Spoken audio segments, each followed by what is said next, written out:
Welcome back to Sucker Punch Oakland. Here again with Trevor Latham, Kewesi Simon, and today our special guest is Spencer. Spencer's done a bunch of different security work, but he's worked distinctly in cannabis clubs and had some experience doing that. Oh, yeah. You want to tell us a little bit about that? How did you get into business? I got bored. You got bored. Yeah. What were you doing previously? I was doing unarmed security, garden, boat races and shit. It was just like, this is kind of whack, know? And then at some point, I joined this one company. I'd rather not say the name. Yeah. All good. And he was like, come up, because, he did a couple of things that we're going to get into in a second. And the thing is, I started going to the industrial part of East Oakland. Okay. And the first site he sent me to, the vehicle was broke. It was a hot day. And sat there basically in the middle of nowhere, nothing but dope fiends and tumbleweeds and shit for about 12 hours. And I'm like, what the fuck is this, And got more into it and realized, oh yeah, this is a dangerous site. You could, bring rifles and all kinds of exotic weapons. And then it started getting more fun. Then the riots happened. And which ones? Man, I think it was the Floyd one. Bay Area businesses suffered widespread damage during the George Floyd demonstrations, but most of the looting happened far away from the protest. Oh, okay, shit. yeah. Right, and so I was watching on TV and I was laughing because everyone was jumping in. Even the police were like jumping in the riot, like they were a part of it, right? And so I'm thinking, well, I'm working in San Leandro today, so it's probably not going to come to where I'm at, right? It was the second day of that riot, right? So I go to work, and I see a tank. I get off the San Leandro exit. I see a tank at the exit, right? And I'm still thinking, they're not coming to where I'm at. So I drive by the Nike outlet. And I hear a grenade go off. There's hella people out there. And I'm still like, it's fine, right? I fucking get to work. I get to work and fucking there's this one guy, we're going to call him Marky Mark, right?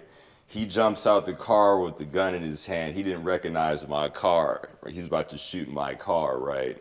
Is this the guy you work with? One of my coworkers, right? And I'm like, bro, what the fuck are you doing? So I'm like, Shit was just that hot that he was that nervous? Well, I was like, what's your deal, right? Yeah. And he was like, oh man, they're trying to rob the place, right? So I'm like, okay, whatever. We've seen this before. So I brought some extra shit to work that day. I put all the pieces together. Mm-hmm. And How many rounds did you bring with you? oh shit!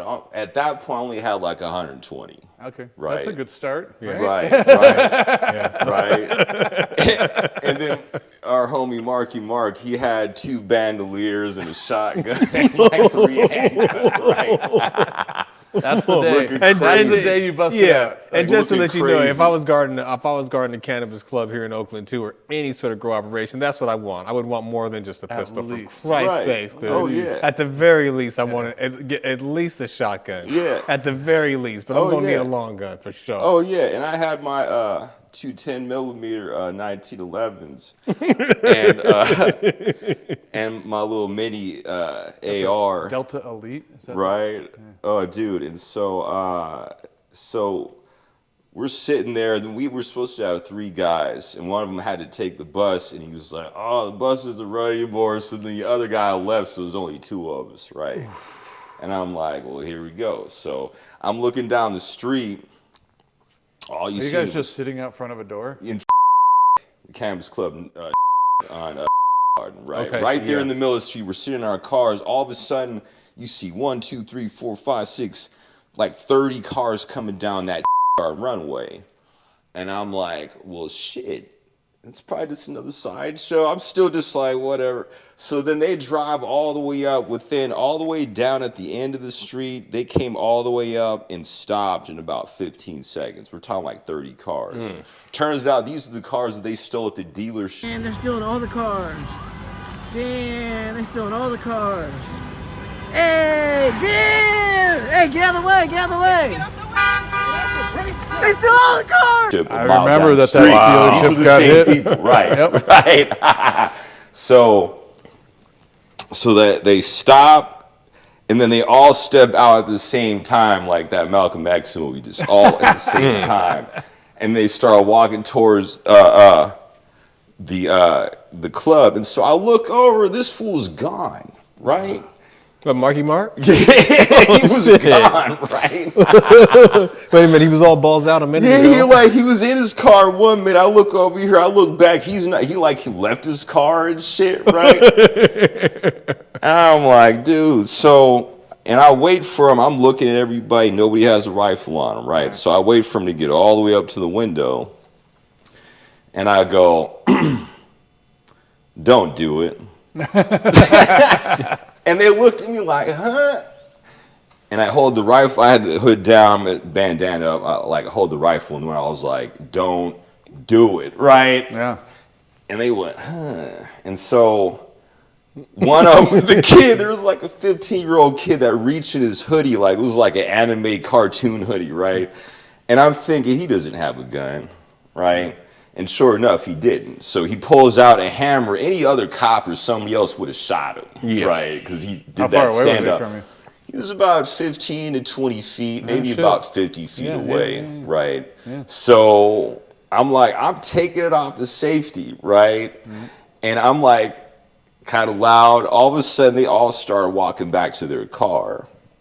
But then our homie that was gone shows back up, and he goes, "That's right. Go somewhere else, right?" Oh, shit. Oh, bro. Oh, not the talking shit at the end, dude. Oh, not that guy. Not that. We know this guy, right? Not the same guy, but we know bro. that guy. Like he He handled was the doing it. situation. He starts running his mouth.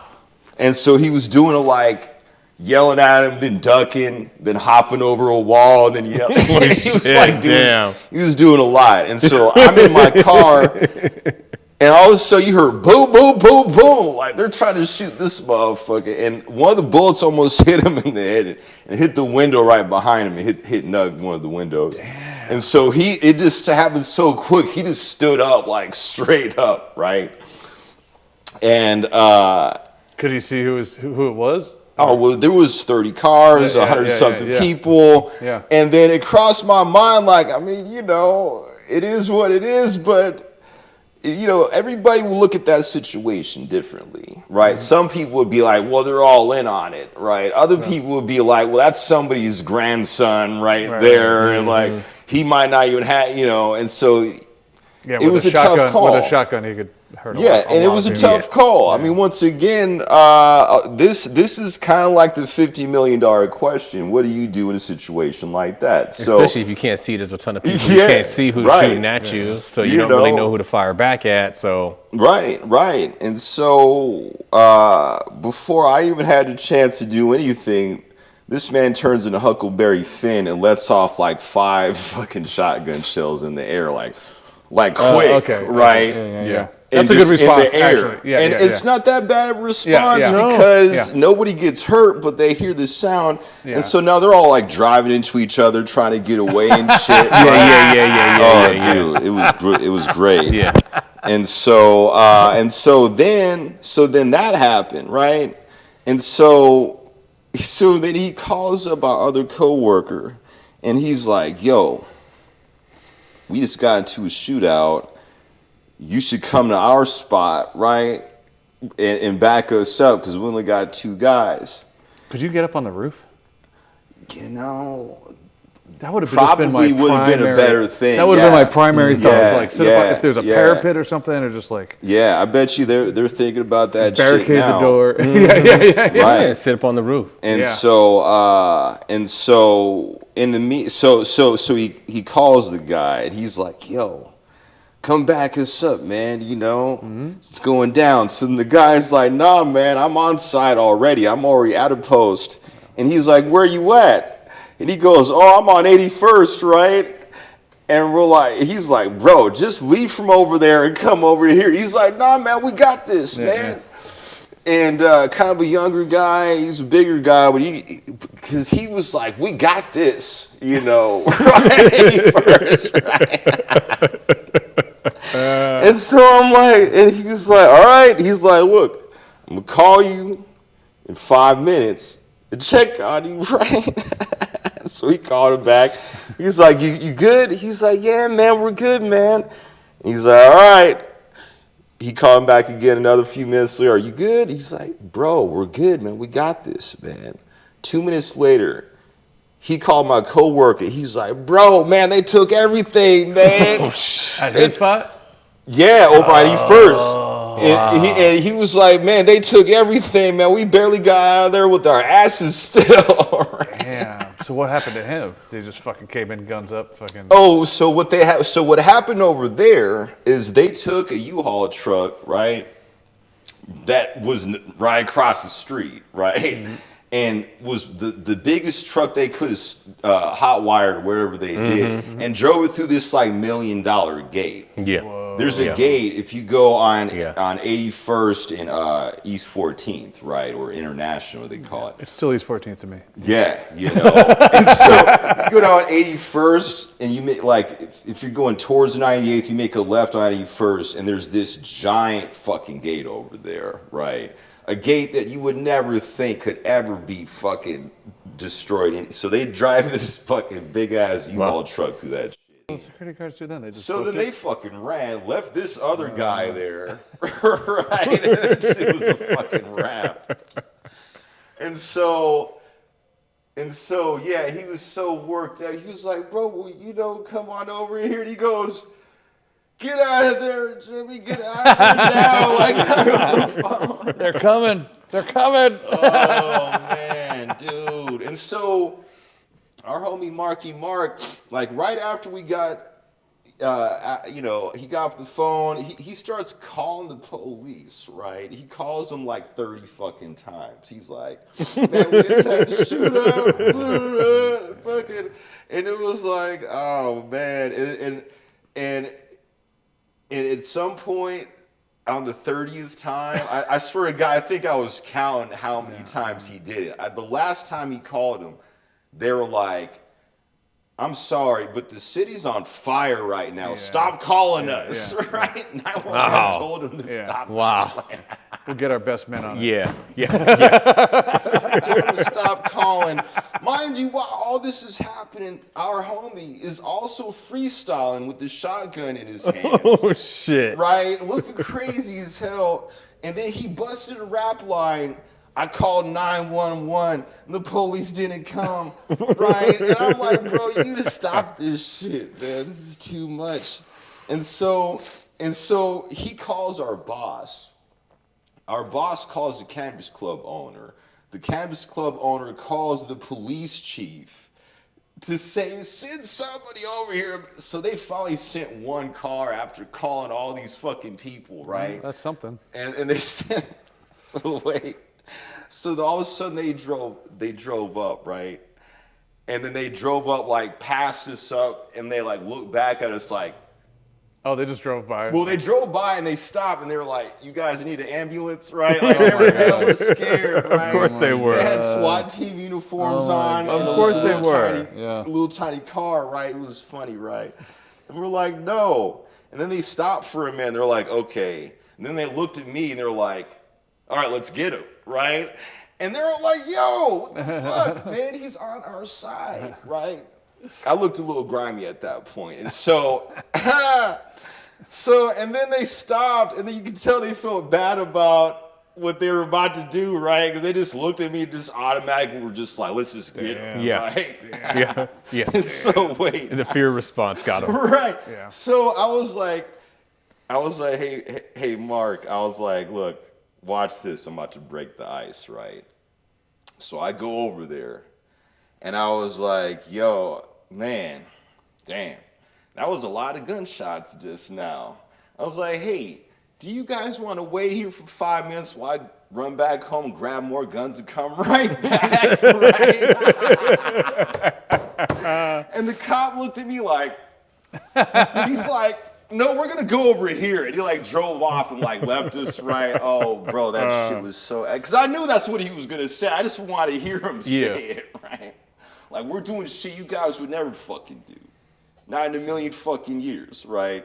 So then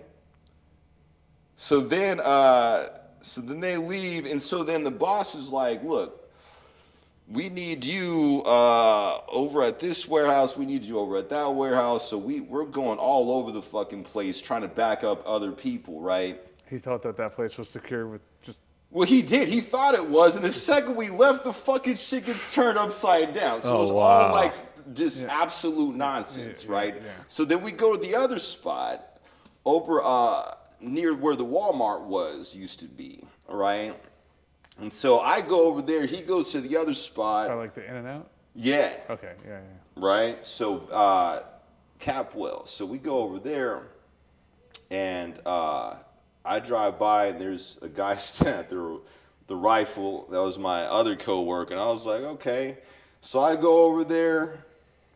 It's just him and another guy just standing there with like nothing in his hands. And I'm like, what do you got? He's like, I got a 40 cal. And it's just like, that's not good enough for this shit, man, dude. I was like, hold on, wait a minute. So I go in my car, I grab a 308 and I give it to him. And What was it? A 308, it's like a sniper, like a bigger round. Bolt action? Semi-automatic. Semi-auto, yeah. AR-15? AR-10, right, exactly. AR-10. And so he's standing there looking at it. And instead of asking me, I'm standing right there. He had so much shame that he turned and asked the other guy, how do you use this? Right? That's kind of the perfect weapon. Yeah. Oh, yeah. I mean, Oh, yeah. if you're shooting at cars, Oh, yeah. Oh yeah. Totally. Oh yeah. Totally. And at that point, I had also went back and grabbed my 60-round mag that I was using for my AR-15. And so then I get there, and then these guys are making fun of us, right? They're like, "Do you want to die, motherfucker?" Like, and they work at the club that we're guarding, and they're making fucking fun of us, right? And so he's like, "You guys are fucking crazy," and all this shit. So all of a sudden, another like 5 cars come out, and he's like, "Look, when they come out, just hold your rifles up so they can see that shit, right?" So all these cars come by, and we just start going towards the cars and shit, and they start driving off, right?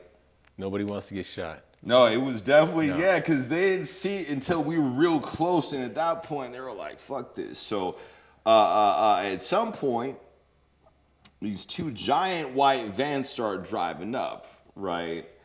And we're already looking at it, and he's like, dude's like, you guys see that shit? And we were like, yeah. And he was like, all right, you guys ready? And we were like, yeah. And he goes, all right, guns up. And we start charging towards the 2 vans with their rifles in the air, right? The first van just went, turned the fuck around, right? As quick as you could say it. The second one didn't know why the first one was turning. So the second one was like, oh shit, and like he turned around, but then you had to back up. It was hella awkward as shit, right? So then they're driving off, and they go bloop bloop. It's because we scared the fucking police away. These were unmarked fucking police fucking vans, right? oh shit. And that was a good fucking night, you know? Yeah. That was a good night. I swear to God. Did you have to stay all night? Yeah, until like 7 in the morning. Damn. It was like that all night. Yeah. How much did they pay you extra? A little bit more, you know, but I looked at that as like, you know, once I got that on my record, then that shit was in the newspaper. The fucking Job security. Yeah. exactly. Yeah. Right. And working during riots is a very particular experience that not a lot of people have. I always ask, I'm like, how many people have worked security at a club or at a bar or wherever you were at during a riot? Now, Oakland, Trevor and I, we worked the last since 2000, I think we've had 11 riots here in Oakland, and I think Trevor and I have worked all of them. Wow. Right, so during security, and it's just a heightened level because when you already have the riots going on, then definitely all the robber crews start to come out, and they're just on a spree, basically. Oh, they're yeah. on like a crime spree, Yeah. and they're stealing cars, and they're going to the next spot, and they're figuring out as many places they can hit up while they know the cops are busy dealing with everything else, right? And especially in a town like Oakland, because cops are so limited, they can only do so much. Right, Yeah. there's just not enough of them to be able to handle it. So you have any major incident, and all of the cops in the area are drawn to that, and the criminals now know this, that they can go do whatever the hell they want to. So that's a pretty interesting story, man. Especially working Cannabis Club, because that's not something that I've ever had, which I consider, to be honest with you, one of the most dangerous security jobs That's that you what can made do it so. in That's this what town. made it so addictive. It's so dangerous to Yeah. do that job in this town. It's not a question of, oh, do we think our spot's gonna get robbed? It's just a matter of when is your spot gonna get robbed? Well, see, Right? Well, it became to where I learned a lot more about the technicalities and stuff because if you're in a gated area, you could bring literally whatever the hell you want, sniper rifles, whatever. Because it's like you're on the property. It's like Yeah. being inside If the the bar. owner- if the owner Right. So, okays it, so once then- the owner okays it, so it's just Right. like being in the bar and bars that I've worked at where the owners give me permission to carry a firearm on the job. It's Yeah. just the same way with that there. Totally. That makes sense. So once you're in the area and it's gated, everything inside the gate is good to go. You're good to go, man. And I was bringing every new thing that I had. I brought a Chris Vector. And Oh yeah, I would have brought got some new shit all for that kinds job. of just for the Yeah, job. just for the Right. job, I was would've got just- some new right. shit. How'd that Chris Yeah. shoot? What caliber did you get in? What happened? What caliber did you get the Chris in? The 10 millimeter. And how to shoot? I never had a chance to shoot it. Oh man, I was so busy getting shit. Like that shit, you had a chance to shoot. That's not a bad rig for that either. Dude, yeah, shit I never would have bought, but you know, it made it so damn fun. What was that, like 1200? It was like closer to 15. Yeah. But no, it's dude, what the reason why I've done it for so long. Yeah, you get a little bit of barrel on a 10 millimeter, it starts zipping along. Yeah. And so, but no, you know, we had a few, you know, attempts, but once again, you know, when you catch it before it happens, you know, you get a chance to change how it happens. Yeah. You know. Yeah. You know, but yeah, I mean, shit never got robbed, never got shot, even though there's shit happening all over the place, you know. And I was even doing security in Detroit, and What's that like?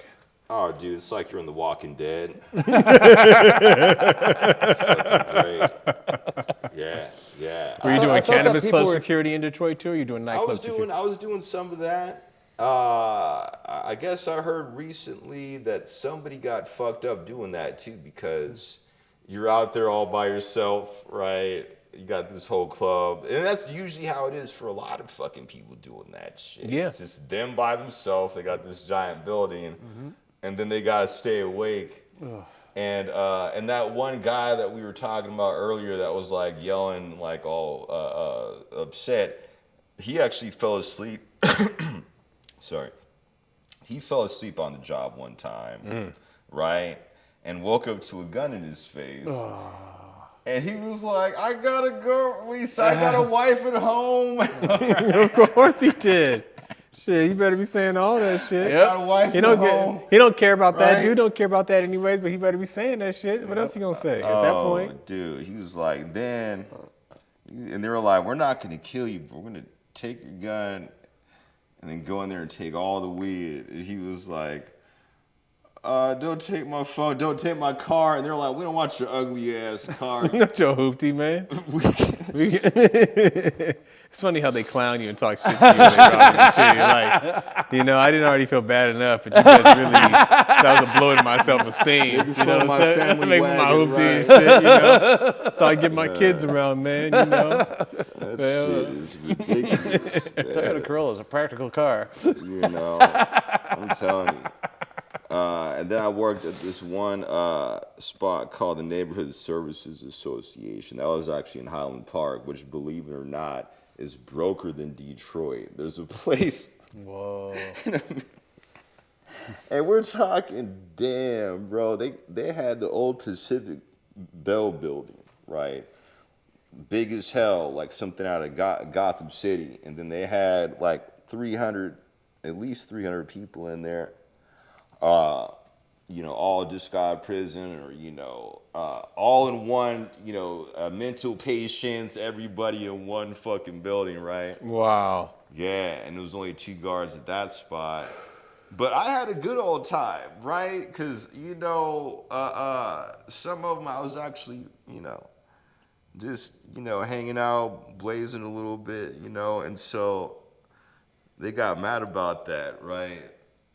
But in reality, when I was working, nobody got stabbed. Nobody got fucking...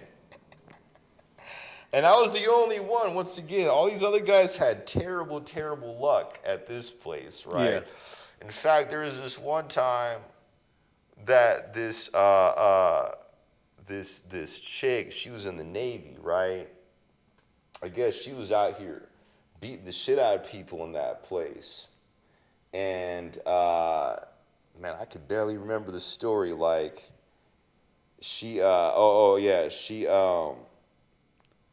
punched this old man that was working. And it got to the point to where one of them punched her, one of them like tripped her, and the other one had to stab her to fucking, and she was that dangerous. That it was, Damn. yeah. And once again, none of this shit happened to me, right? And that's why I think it's a really big important thing about, I'm sure you guys could agree with me on this, is how you do the job determines how the job, right? To where you don't have to throw any hands, you don't have to say anything crazy. It's just how you said it, how you did this. What you said earlier about being able to see it, and you see it coming, and then you can change the way. Once you know that it's coming and you see it, then you can change the way in which it gets played out. And of course, most of these predators, if they come in to rob you, like they don't really want to anticipate catching a bullet over it. Right. It's not that deep to them. Right. It's not like you slapped their mother, slept with their girlfriend, their wife, or anything like that. Like you just have something that they want, and it's not worth them catching a bullet in order to get it. So that's that idea of being aware, being able to see it happen, see it before it happens, all of that. That makes a big difference. Yeah, being able to read people.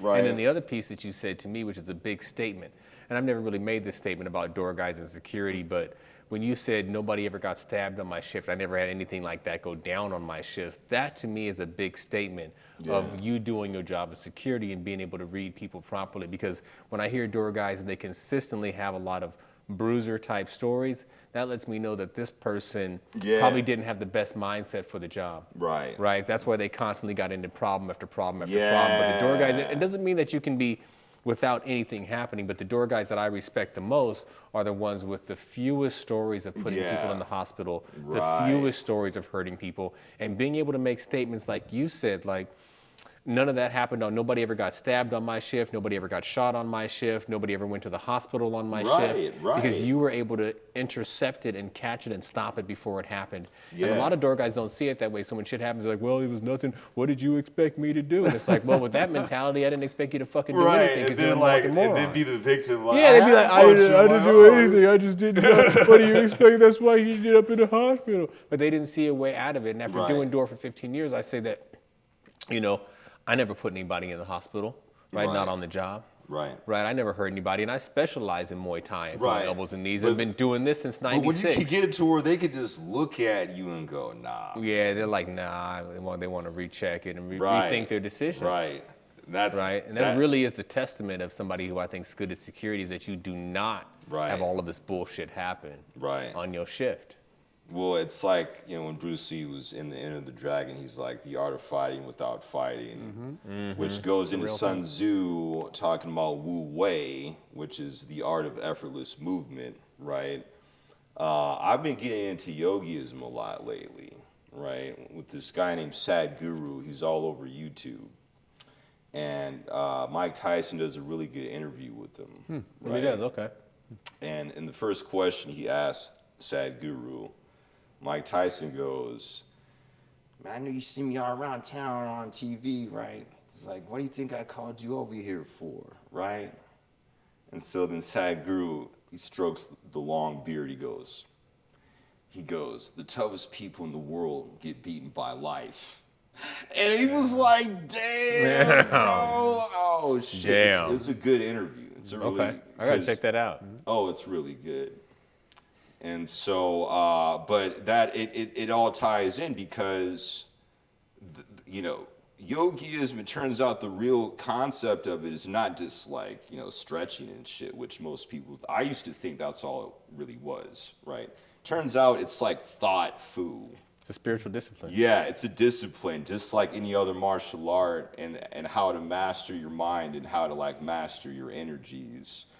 And the more you're able to master your own, the more you're likely to affect the world around you, right? And so super deep ass shit, you know. Now, this is the point that Trevor and I were talking about before you got here, is that, you know, having a strong sense of faith or a strong sense of spirituality, whatever you want to call it, definitely goes bounds in keeping you safe on the job, and also keeps you from making poor decisions. Yeah. Right? So we think about the people that we know, and Trevor and I were talking about it, but the people that we know that have poor integrity for whatever reason also are the people that have less heart and less discipline and awareness on the job generally. Right, so the guy that's out there cheating on his wife is also the guy that's going to lose his shit at the bar, right, and not handle himself correctly. Right, there's a direct correlation between somebody's ability to have spiritual fortitude and will within themselves and their ability to not lose their shit on the job or act like an asshole or what's do stupid losing shit. your grip of, there's that impulse that's happening. There's an impulse that's happening.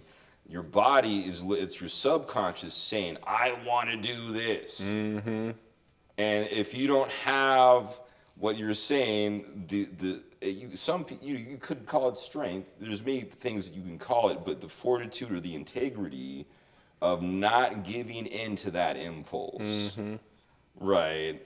And to be a true American, this is just my opinion, a real American has been through all that, a true fucking, and not a hierarchy or, you know, I'm not saying this in any kind of political way, I'm just saying just straight up, as an American, we are all kinds of addictive substances are thrown at us all the fucking time.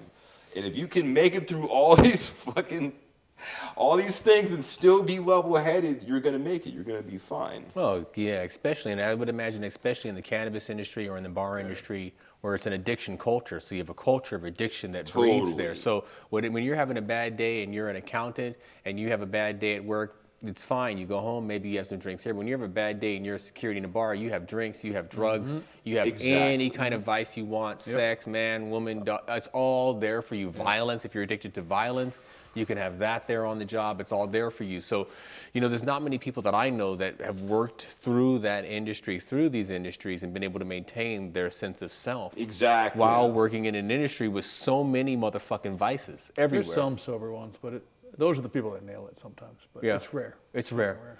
It's rare. But Yeah, most, what you're saying most about people, fucking yogi, man, like the Buddha went to Nirvana and then he came back to help other people get there, and it's like trying to help people. It's like that's what I want to do now, trying to help some kids from the shit that we learned. And that's where I'm at too. Absolutely, 100%. Because knowledge, when it's given to people a certain kind of way, is very much like a gift that, you know, could save a person's life. yeah, and one of the tenets of that yoga practice is ahimsa, which is nonviolence, right? So when people ask me about that, they say, how do you equate martial arts training or training Muay Thai with nonviolence? And I say, nonviolence is me working as a bouncer and not putting anybody in the hospital or elbowing or kneeing anybody in the head. Was I always nice about it? Absolutely not, because people didn't always listen when you were nice about it. They needed a little bit more firmness. But I never hurt anybody, right? Feelings, oh well. But physically, I never put anybody in the hospital. I never elbowed or kneed anybody in the head. So that's an expression of that practice of nonviolence, right? Yeah, and like the only time I really laid hands on somebody was when I was off work. You know, That's fair. I was. That's a different thing. Oh yeah, It's a totally different thing. I mean, since I started training, the only time I really laid hands on people, there's been a couple of times at work where people threw punches at me and I had to put hands on them. So there's always that. Yeah. But as far as using the Muay Thai or elbowing or knee, Right, you didn't go overboard. Right. No, and even then, it was usually when a friend of mine got jumped. So I had several times when I wasn't working and friends of mine got jumped that I started throwing elbows and knees. But you know, they're being jumped by multiple people, so at that point, it kind of unlocks the elbows and knees to happen. Yeah. No. What happened the other nights of that after the second night and the third night? Did it all chill out? Oh, then they like called the National Guard and shit. The National Guard showed up. My boss was like, "Hey, come back over to work," and I'm thinking he didn't know what he was doing because when he sent those 4 people They to never do. 81st, there's only 4 guards there. There's like, so they ran in there after all that shit happened, and it was in the newspaper that they took $2.4 million worth of shit. Right. Oh my God. The problem is, I remember this God, now. that makes me want to do Yeah, I it. remember when this went down. Yeah, that was all. We were all. Dude. Wow. We were in that shit, and so the funny part, he only had 4 guards guarding this $2.4 million worth of fucking shit. Wow, they are Right. so fucking cheap. This is the one thing about owners of whatever, whether it's Oh, bar, yeah, and they he put was- the least yeah. amount of expense in security, Right. But it's the one thing where they should spend the most amount of money. Two And point then four million. most Oh, bar yeah, owners, yeah. most Oh, owners have no man. idea about security whatsoever. They can run a business, but they don't know how to secure their business. So they think it's easy. I'll just hire this guy; he can do it. But they don't realize everything that else Yeah, that goes and I'll into pay it. him $16 an hour. Like I was making $16 an hour doing all of that. Oh, Jesus fucking Then Christ. he like bumped me up to like 20 Jesus. later on. Jesus right? Christ! And it was Oh my just like, God! right. I mean, it's interesting. I'll think about all the door I worked, in Oakland, and how crazy it was. And at the end of the night, I'm walking with $100. There you go. Right, and I'm like, yeah, I'm happy to be making this, but like, that's a dangerous ass job for $100 that I wouldn't think of doing now. $100 bucks, free beers, and get to bang the bartender. Dude. Perks of the job. Perks of the job. There's a reason we did that job. Yeah. No, I want to do more door guy work. Shit, that's gonna be my thing. Just because, it's all about having a good mix of It things. is. It is. I added you to East Bay Bouncers, yeah. right? So I'm going to do an intro for you on that. Trevor and I will post an episode of this on there. We'll do an intro for you as well, and then see if you can get some work out of that. Hopefully, you know any bartenders, anybody that's hiring right now, Trevor? Not the second. Yeah. Well, there's always stuff like that as far as door guy stuff. It's just, once again, it's an art form. It's an art form that it's a very old art form too. That didn't just this is for at least people have been drinking booze for What's the craziest fist fight you ever been in? Oh, it's a good one. Man, it was so damn funny because I didn't even go there for all that. I was literally running to the ATM. I was at 98th at Champions Barbecue. Right, it's way the fuck. It's By the BART station? Over in Brookfield near 98th. Yeah, it's way the fuck over there. So I fucking bumped into this dude's car by accident, right? I was driving, I was leaving my parking space and I was backing up. Everyone else parked against the wall and shit, but this guy just decided to park right behind my shit, right? So I backed up, I didn't see it. So Everything you just said, barbecue, 98th, backed into somebody's car. Like, that all sounds horrible. Oh, dude! All punctuated by Brookfield. And Brookfield, where I was like, right. I ain't been over there in like 10, 15 years, dude. Oh, dude. And then I had my, Italian friend in the car she was from Riverside. She knows very little about any of this, right? And so. Welcome to the neighborhood. And so I'm back. So I hop out the car. I was like, yo, did I hit your shit? He was like, I want my money right now. Oh, shit. Stink meter, huh? And so I'm like, how much do you want? Give me a number. And he just kept saying the same thing. I want my money right now. And he's like getting all loud, making a scene. Everyone's starting to look over. Yeah, What's going on over here?